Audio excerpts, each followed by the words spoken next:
মঞ্চত উপস্থিত হয় তাৰ বাবে অনুৰোধ জনাইছোঁ।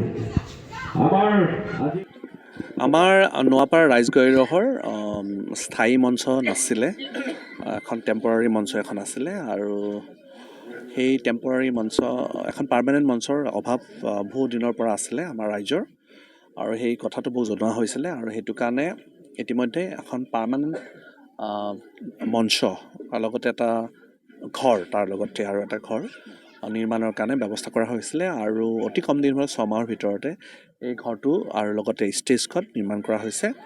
মই আশা কৰিছোঁ ইয়াৰ জৰিয়তে আমাৰ ৰাইজে যথেষ্ট উপকৃত হ'ব, কিয়নো ইয়াতে যথেষ্ট অকল বিহুৱে নহয়, বেলেগ বেলেগ কালচাৰেল অনুষ্ঠান, বাৰ্ষিক উৎসৱ, বেলেগ বেলেগ অনুষ্ঠান ইয়াতে আয়োজন কৰা হয়। মই আশা কৰিছোঁ যিদৰে ইয়াতে ধুনীয়াকৈ নিৰ্মাণ কৰা হৈছে, সেই যিদৰে পৰিষ্কাৰকৈ নিৰ্মাণ কৰা হৈছে, এই পৰিষ্কাৰ পৰিচ্ছন্নতা আমি ৰাইজে সকলোৱে মিলি ৰাখিব লাগিব আৰু আশা কৰিছোঁ ইয়াৰ পৰা আমাৰ ৰাইজে যথেষ্টভাৱে উপকৃত হ'ব। ধন্যবাদ।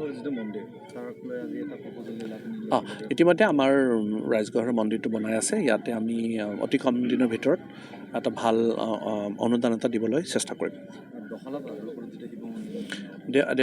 শিৱ মূৰ্তি দখলা পাহাৰৰ ওপৰত আমি এটা প্লেনিং লৈছোঁ যে আমাৰ ব্ৰিজ যেতিয়া কনষ্ট্ৰাকশ্যন হ'ব, তাৰ আধা যেতিয়া কনষ্ট্ৰাকশ্যন হ'ব পলাকবাৰী হুৱালচাৰ ব্ৰিজ, তাৰ পৰা যাতে এটা ভিউ, তাৰ পৰা আমাৰ দখলা পাহাৰ যাতে দেখা পায়, 150 ফুটৰ এটা শিৱ মূৰ্তি, ওপৰত লাইটিঙৰ ব্যৱস্থা থাকিব, তেনেকৈ এটা মূৰ্তি স্থাপন কৰাৰ ব্যৱস্থা এটা পৰিকল্পনা কৰা হৈছে, যাতে আমাৰ টুৰিষ্টৰ কাৰণে এট্ৰেকশ্যন কৰিব পাৰোঁ। আৰু ভৱিষ্যতে এইটো অলপ টাইম ল'ব।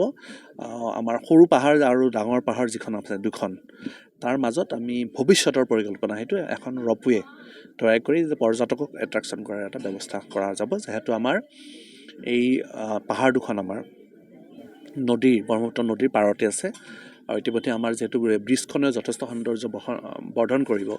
একেবাৰে পলাকবাৰী টাউনলৈ, দখলা পাহাৰৰ পৰা একেবাৰে পলাকবাৰী টাউনলৈ ভৱিষ্যতে এই গোটেই এৰিয়াটো পাৰ্কলৈ পৰ্যবেক্ষিত কৰা হ'ব। ভৱিষ্যতে ইতিমধ্যে পলাকবাৰীৰ মেইন টাউনত যি মিউনিচিপালিটি, তাত 2-3খন পাৰ্কৰ কাম আৰম্ভ হৈছে ইতিমধ্যে। লগতে সেই এক্সটেনশ্যন একেবাৰে দখলা পাহাৰৰ গুৰিলৈ হ'ব। ভৱিষ্যতে গোটেই এৰিয়াটো এখন পৰ্যটনস্থলীলৈ আমি পৰ্যবেক্ষিত কৰাৰ কাৰণে ব্যৱস্থা গ্ৰহণ কৰা হ'ব। ধন্যবাদ।